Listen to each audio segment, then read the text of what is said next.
Hi all. I guess we got one more session to power through, and hopefully, let's see. We'll see how much of my caffeine has worn off with this one. So this is some work that I've been doing over the last several years with a number of colleagues, including Steve Jury at St. Joseph's College, Kurt Brown now at Bold Coast Seafood. This is actually originally a project funded in large part through the Lobster Institute, so seems fairly topical there. Let's see, so everyone was gesturing this way. To belabor a point that we all don't really need belabored at this point, lobsters are really valuable. So these are some data I think I remember to update for this year. The state of Maine's landings, roughly 3/4 of the fishery's value in Maine comes from lobster, which is a heck of a lot of money. So people care. Great for us when we study the species because we don't have to do a whole lot of arm waving about why it matters. But also, to belabor the point, there's been concern for the future due to a variety of factors, some exogenous and some more anthropogenic climate change related. So we've seen these declining landings year over year, and the increasingly, the headline writers take the passive voice, but we can feel the fear building behind them. So basically this means that this extraordinary valuable resource is something that we actually need to really, really think about extracting as much value as we can from. The live trade is a huge part of that industry. About half of the landings go into the live trade, and that gets shipped all over the world. So you land a lobster here and it ends up in Beijing or Timbuktu or where have you. That picture is one my friend Erica sent me from a market in St. Petersburg, Florida, which has a really quite fair price there, but I'll put it in units that we understand as scientists of kilograms. And to make that profit work for a fish market in Florida, you have to be able to get live animals there reliably and have them survive the challenge and be able to stay in those tanks and manage.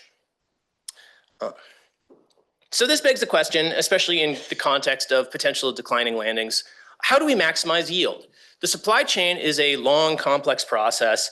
While lobstermen and shippers already are grading animals, you want to see what procedures and processes you can optimize to make sure you get every last penny of value out of those animals and figure out a few ways you might be able to make them more valuable in the process as well.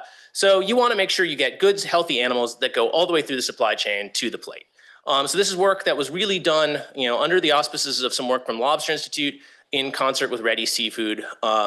And we tried to focus in on some parts of that supply chain that are of most concern and areas where we might be able to find some interventions. So we looked specifically at the period from the trap on the boat, onboard holding, and then landing things at the wharf. We weren't too worried for this process about the truck and the dealership, but we were trying to figure out where in this supply chain these most stressful periods are and what we might be able to do to mitigate it. Crucially, these are really industry-driven questions. So this came out of an SK grant, which in large part, I believe, I wasn't there for the first few meetings, but it really came down to people going to the lobster dealers and going, what do you need us to look at? And what would you like us to study? And how can we help you? And so that really leads to these very targeted focus questions that are particularly useful and a good way to bridge, the ivory tower which is my natural habitat, out towards areas where it actually makes a difference. So we focus particularly on the effect of onboard holding conditions because there's a bunch of different ways this works. Every boat in Maine is basically its own small business, and so everyone has their own secret sauce of how they do business. So some boats use flowing live wells to hold lobsters after capture. Some boats use totes stacked on deck. And we are interested in how these different methods might impact lobster vitality by comparing exposure history across those methods as we go from the boat to the wharf to the dealer. So we did this with at-sea experiments using a variety of sort of prongs, and we followed just to sort of highlight what we're doing here, we've got the static tote, which periodically gets hit with deck hose to refresh the water in it. You just stack lobsters in there while you're fishing and then offload at the end of the day. The live well requires a bit more infrastructure on the boat. It's pulling in flowing seawater continuously and dumping it back over the side. So it's a flow-through system. You don't have to worry about you going out to refresh the oxygen in there. It's just doing that on its own. So we followed these animals from the boat to the dock to the dealer using this approach to try and figure out where in that process these stressful pinch points occur most often. So we used this three-pronged methodology looking at reflex impairment measures at discrete time points. That's a RAMP methodology. We coupled that with continuous environmental monitoring via data logging and continuous physiological monitoring via some biologging. So to go through each of those in turn, RAMP is reflex action mortality prediction. It's been used in a variety of taxas and was published a couple years ago by Cassie Lehman as part of her master's at UMaine, which really develops a method of looking at reflexes that are indicative of potential future mortality. So there's 4 reflexes to test. You poke them in the eye, see if the eye retracts, see if their legs wiggle when you pick them up. You check the first maxilliped retraction and the second maxilliped. If you sort of poke it, does it slot back into place? Basically, the floppier the lobster is, the more of the reflexes it's lost, the sadder it is, the more likely it is to suffer delayed mortality. And we use this for our purposes as a really quick and easy, but consistent standardizable methodology for assessing lobster vitality. And we did this at 3 time points: immediately after hauling, during the offload process, and after an hour or 2 in the cold tanks at the dealer. At the same time, we coupled that with environmental measures from these hobo loggers measuring temperature, salinity, and dissolved oxygen. So we were sampling every minute and then analyzing these 5-minute means with a particular eye for the bad times that occur when you have hypoxic conditions, which are less than 2 or 3 milligrams per liter of dissolved oxygen, or thermal stress of over 20 degrees C.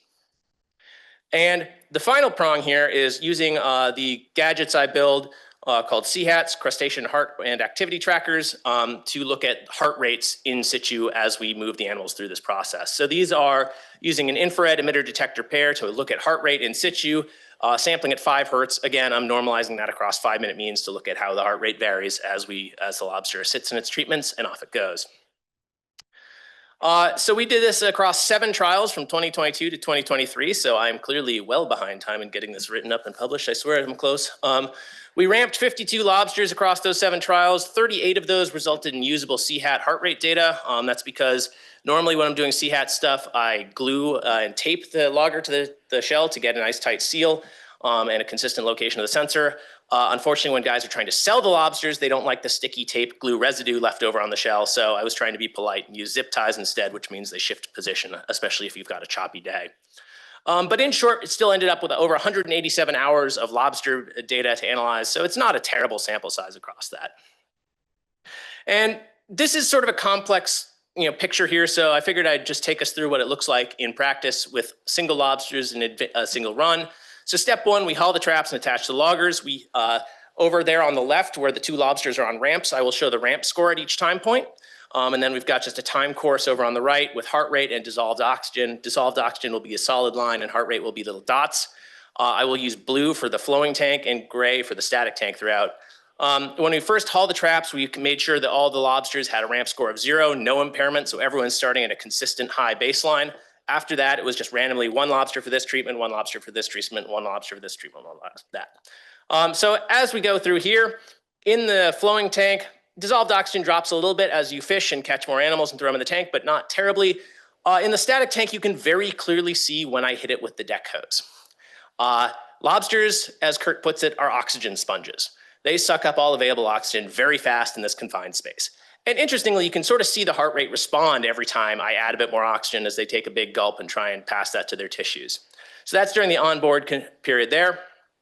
Then we ramp them again when we get back to the dock. After a few hours of that, the lobster that's been in the static tote, it has a ramp score of 3. It's not doing so hot. It's pretty sad and floppy. The one that's been in the flowing tank is still angry as ever. In the dealer tanks, it's cold, well-oxygenated water. So the heart rate from the flowing tank drops down as the thermal effects of being an ectotherm take hold.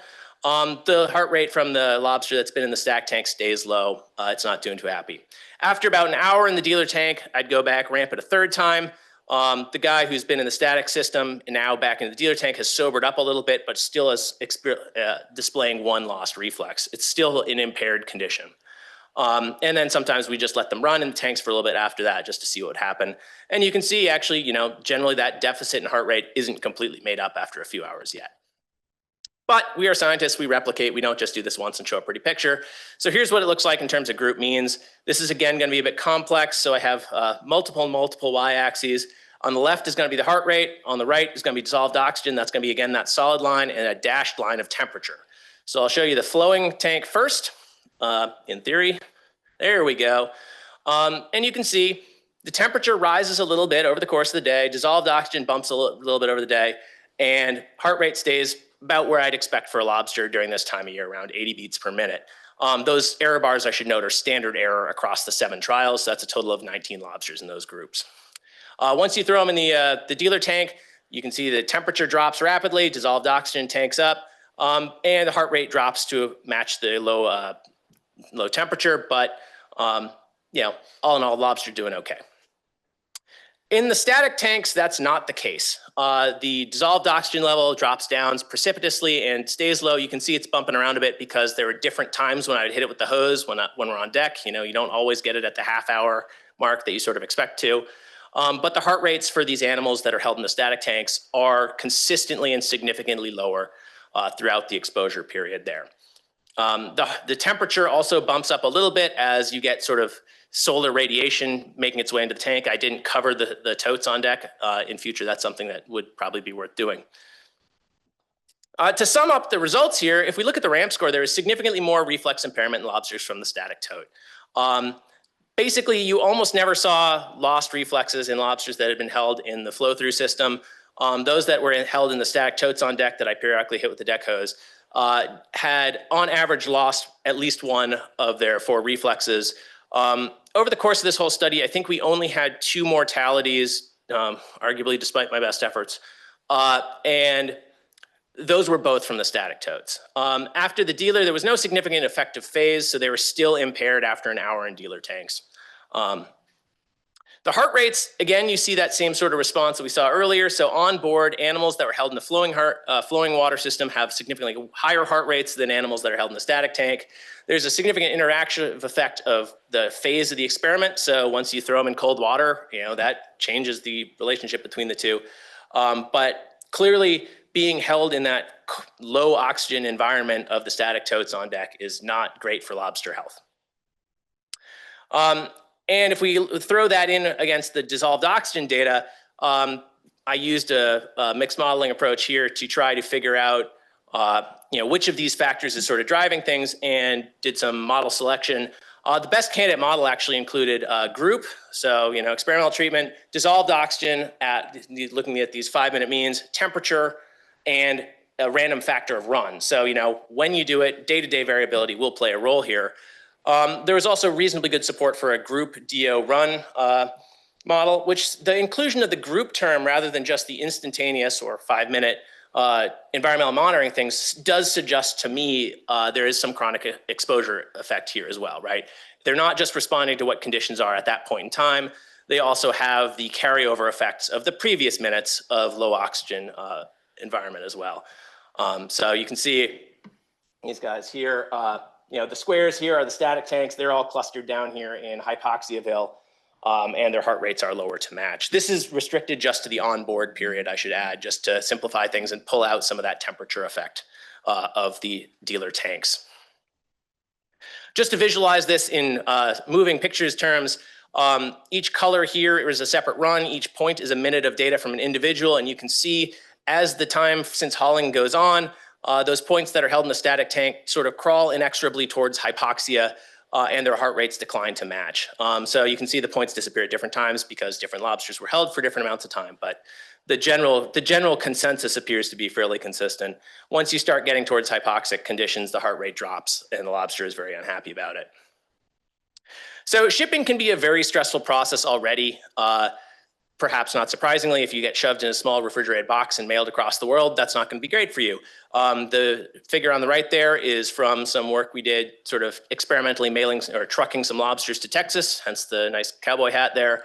And you can see the movement index is sort of a composite acceleration variable. Depending on how tightly they're packed, some animals bounce around a lot more and aren't thrilled by that. You can also get significant temperature variability within the same box. So these are 2 animals that were shoved in the same box. So there's a lot of potential sources for stress in this supply chain. But in general, this really highlights the need for making sure that the animals are in good condition to start with. It's a stressful process. Don't make it worse. Any lost animal is a lost profit. If you can get more robust animals, that's more profits for you and the whole supply chain industry as well.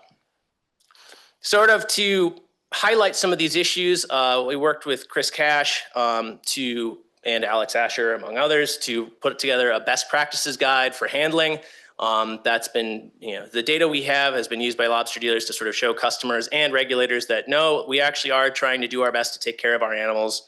You can trust us, we provide a good product, therefore you can pay us the money that we deserve to get you your lobsters. This guide is available on the Lobster Institute website as well. I think it's worth checking out. We put a fair amount of work into it, and I think it's a cool piece of work. So with that, I will sort of wrap up. And again, that QR code will take you to that best practices guide. And if you have any questions, I will try to answer them. I realize I sort of rocketed through this one at warp speed, so hopefully you guys were able to follow. I didn't have enough coffee, but apparently I also had too much coffee at the same time.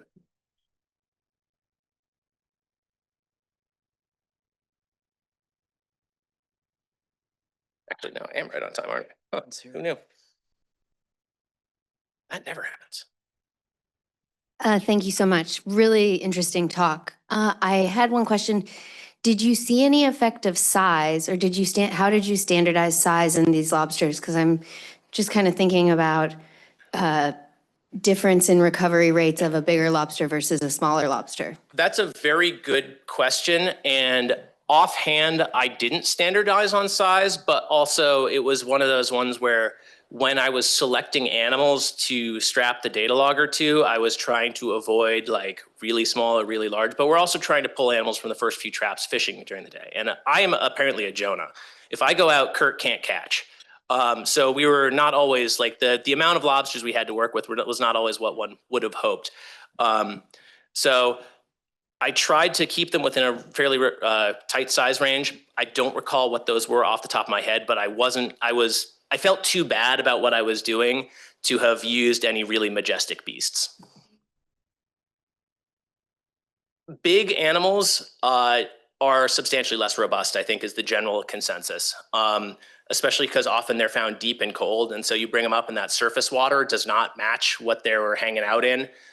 So I have heard it described as basically the big lobsters are just effectively separate species when it comes to how robust and how you have to handle them. But I wasn't working with them specifically. Yeah. Got another question for here. Thanks for the really interesting talk. You said you picked your lobsters based on having a 0, so there'd be no issue from the very get-go. What was the rate of lobsters that didn't make that initial qualification to be part of the study? Pretty low. The more likely cause for exclusion based on that was the one I didn't mention, which was injuries. So if it was missing a claw or whatnot, that's the other part of the ramped process that I didn't go into. So you also are checking for presence of injuries because the presence of injuries makes animals more likely to die. It's basically acts as a multiplier to your reflex impairment score as well. So I was trying to get good condition lobsters, but again, because of how I'm trying to attach it, I'm also finagling a little bit to make sure that they aren't post-molt or obviously pre-molt or anything, just to try and make sure I'm getting a fairly standardized thing that I can get decent data off. Thank you. Any other questions? Oh, right.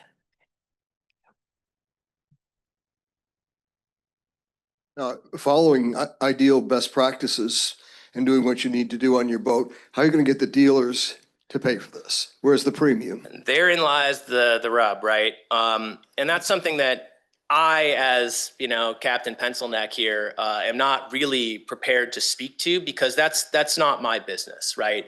But in an ideal world, if things could magically be happiness and fairy tales, I would like to see, if not, like gear improvement subsidies. I believe some of the Canadian provinces have done this where you can get grants to improve your boat, right? So you can basically get some additional funding to put a live well on or to put a cover over where you're holding the animals. Just these small incremental boat improvements to try to provide this better product. It's one of those ones where if you could pay a premium to guys who have top-notch holding equipment on their boat, that would be ideal. Whether that's something that is feasible in reality is a much bigger question that I'm not equipped to address. I mean, I've heard this over and over again. Yes. Where's the money? And then I'll do it. Yep.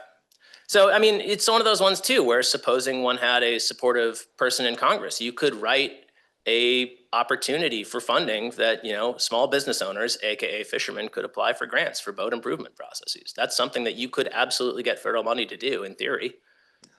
In theory Good being luck. a load-bearing phrase, but you know.